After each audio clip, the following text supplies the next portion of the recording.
ಸೋಮಣ್ಣ ತಪ್ಪು ಮಾಡಿದ್ರೆ ಆತನನ್ನ ಗಲ್ಲಿಗೇರಿಸಿ, ಆದ್ರೆ ಈ ರೀತಿ ಮುಖ್ಯಮಂತ್ರಿ ಕುರ್ಚಿಗಾಗಿ ಡಿಕೆಶಿ ಅವರು ದುಡುಕಿನ ರಾಜಕಾರಣ ಮಾಡಬಾರದು ಅಂತ ಸೋಮಣ್ಣ ಅವರು ಖಡಕ್ ಆಗಿ ಮಾತನಾಡಿದ್ದಾರೆ. ಬಿಜೆಪಿಯ ತುಮಕೂರು ಲೋಕಸಭಾ ಕ್ಷೇತ್ರದ ಅಭ್ಯರ್ಥಿಯಾಗಿರುವಂತಹ ಸೋಮಣ್ಣ ಅವರು ಈ ಮೂಲಕ ಒಂದು ತಮ್ಮ ಅಭಿಪ್ರಾಯವನ್ನ ವ್ಯಕ್ತಪಡಿಸಿದ್ದಾರೆ. ಪತ್ರಿಕಾಗೋಷ್ಠಿಯನ್ನು ನಡೆಸಿ ಮಾತನಾಡಿದ್ದಾರೆ. ಬುಧವಾರ ತಮ್ಮ ಕಚೇರಿಯಲ್ಲಿ ಮಾಧ್ಯಮ ಗೋಷ್ಠಿಯನ್ನು ನಡೆಸಿ ಮಾತನಾಡಿದಂತಹ ಹಿರಿಯ ಬಿಜೆಪಿ ನಾಯಕ ಮತ್ತು ತುಮಕೂರು ಲೋಕಸಭಾ ಕ್ಷೇತ್ರದ ಅಭ್ಯರ್ಥಿ ಸೋಮಣ್ಣ ಅವರು ಅಶ್ಲೀಲ ವಿಡಿಯೋಗಳ ಪ್ರಕರಣದಲ್ಲಿ ಆರೋಪಿಯಾಗಿ ತಲೆಮರೆಸಿಕೊಂಡಿರುವಂತಹ ಹಾಸನದ ಸಂಸದ ಪ್ರಜ್ವಲ್ ರೇವಣ್ಣ ಬಗ್ಗೆ ಖಡಕ್ ಆಗಿ ಮಾತನಾಡಿ ಅವನಿಂದ ತಪ್ಪಾಗಿರುವುದು ನಿಜವಾದ್ರೆ ಗಲ್ಲಿಗೇರಿಸಲಿ ಎಂದರು. ಇನ್ನು ಮಾಜಿ ಪ್ರಧಾನಿ ಎಚ್.ಡಿ.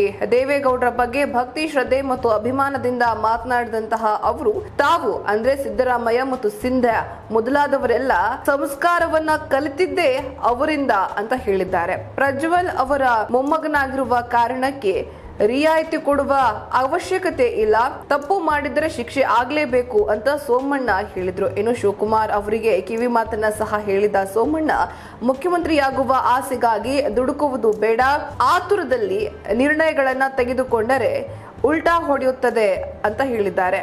ಅವರು ಎಲ್ಲ ಕುರ್ಚಿಗಳ ಮೇಲೆ ಕೂತಾಗಿದೆ, ಆದ್ರೆ ಇದೀಗ ಉಳಿದಿರೋದು ಕೇವಲ ಒಂದು ಮಾತ್ರ ಬಾಕಿ ಇದೆ. ಸಿಎಂ ಆಗಲಿ ಅಂತ ನಾನು ಕೂಡ ಅಂದ್ಕೊಂಡಿದ್ದೆ, ಆದ್ರೆ ಅದನ್ನ ಪಡೆಯಲು ದುಡುಕುವುದು ಬೇಡ ಅಂತ ಸೋಮಣ್ಣ ಕಿವಿ ಮಾತು ಹೇಳಿದ್ದಾರೆ. ಹಿಂದೂ ಸಮಾಜವನ್ನ ಜಾತಿಗಳ ಹೆಸರಲ್ಲಿ ಒಡೆಯುವಂತಹ ಕೆಲಸವನ್ನ ರಾಜಕೀಯ ಪಕ್ಷಗಳು ಮಾಡಿವೆ ಅಂತ ಶಿವಮೊಗ್ಗದ ಪಕ್ಷೇತರ ಅಭ್ಯರ್ಥಿ ಮಾಜಿ ಬಿಜೆಪಿಯ ನಾಯಕ ಮಾಜಿ ಡಿಸಿಎಂ ಕೆ.ಎಸ್. ಈಶ್ವರಪ್ಪನವರು ಹೇಳಿದ್ದಾರೆ. ಇನ್ನು ಪತ್ರಿಕಾಗೋಷ್ಠಿಯನ್ನ ನಡೆಸಿ ಮಾತನಾಡಿದಂತಹ ಅವರು ಪ್ರತಿದಿನ ಕೂಡ ಅವಕಾಶ ಸಿಕ್ಕಾಗ್ಲಿಲ್ಲ ಬಿಜೆಪಿಯವರನ್ನ ಮತ್ತು ಎಸ್ಪೆಷಲಿ ಯಡಿಯೂರಪ್ಪ ಫ್ಯಾಮಿಲಿಯನ್ನ ದೂರ್ತಾನೆ ಇರ್ತಾರೆ. ಇದೀಗ ಕೆ.ಎಸ್. ಈಶ್ವರಪ್ಪನವರು ಮತ್ತೆ ಮಾತಾಡಿದ್ದಾರೆ. ತಮಗೆ ಅನ್ಯಾಯ ಆಗಿರುವುದನ್ನ ಮನಗಂಡಿರುವಂತಹ, ಹಿಂದುತ್ವದಲ್ಲಿ ನಂಬಿಕೆ ಇರುವ ಮತ್ತು ಬಿಜೆಪಿಯ ಶುದ್ಧೀಕರಣ ಆಗ್ಬೇಕು ಅಂತ ಬಯಸ್ತಾ ಇರುವ ಜನರೆಲ್ಲ ನನ್ನ ಪರ ಮತ ಚಲಾಯಿಸಿದ್ದಾರೆ, ಹಾಗಾಗಿ ನಾನು ನಿಶ್ಚಿತವಾಗಿ ಗೆಲ್ತೇನೆ ಅಂತ ಕೆ.ಎಸ್. ಈಶ್ವರಪ್ಪನವರು ವಿಶ್ವಾಸವನ್ನ ವ್ಯಕ್ತಪಡಿಸಿದ್ದಾರೆ. ಇನ್ನು ಈ ಬಾರಿಯ ಚುನಾವಣೆಯಲ್ಲಿ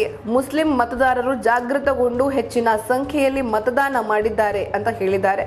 ಹಿಂದೂ ಸಮಾಜವನ್ನ ಜಾತಿಗಳ ಹೆಸರಲ್ಲಿ ಒಡೆಯುವಂತಹ ಕೆಲಸವನ್ನ ರಾಜಕೀಯ ಪಕ್ಷಗಳು ಮಾಡ್ತಾ ಇದ್ರೆ ಇದಕ್ಕೆ ತದ್ವಿರುದ್ಧವಾಗಿ ಮುಸಲ್ಮಾನರು ಒಗ್ಗೂಡಿ ಏಕತೆಯನ್ನ ಪ್ರದರ್ಶನ ಮಾಡ್ತಾ ಇದ್ದಾರೆ ಅಂತ ಹೇಳಿದ್ದಾರೆ. ಶಿವಮೊಗ್ಗ ಕ್ಷೇತ್ರದಲ್ಲಿ ಕಾಂಗ್ರೆಸ್ ಅಭ್ಯರ್ಥಿ ಗೀತಾ ಶಿವರಾಜ್ ಕುಮಾರ್ ಮತ್ತು ಬಿಜೆಪಿ ಅಭ್ಯರ್ಥಿ ಬಿ.ವೈ. ರಾಘವೇಂದ್ರ ಜಾತಿ ಹೆಸರಲ್ಲಿ ಮತ ಯಾಚನೆ ಮಾಡಿದ್ದಾರೆ ಮತ್ತು ತಮ್ಮ ವಿರುದ್ಧ ರಾಘವೇಂದ್ರ ನಡೆಸಿದ ಷಡ್ಯಂತ್ರದ ಹೊರತಾಗಿಯೂ ತಾನು ಉತ್ತಮ ಲೀಡ್ನೊಂದಿಗೆ ಗೆಲುವನ್ನ ಸಾಧಿಸುವುದಾಗಿ ಈಶ್ವರಪ್ಪ ಹೇಳಿದ್ದಾರೆ.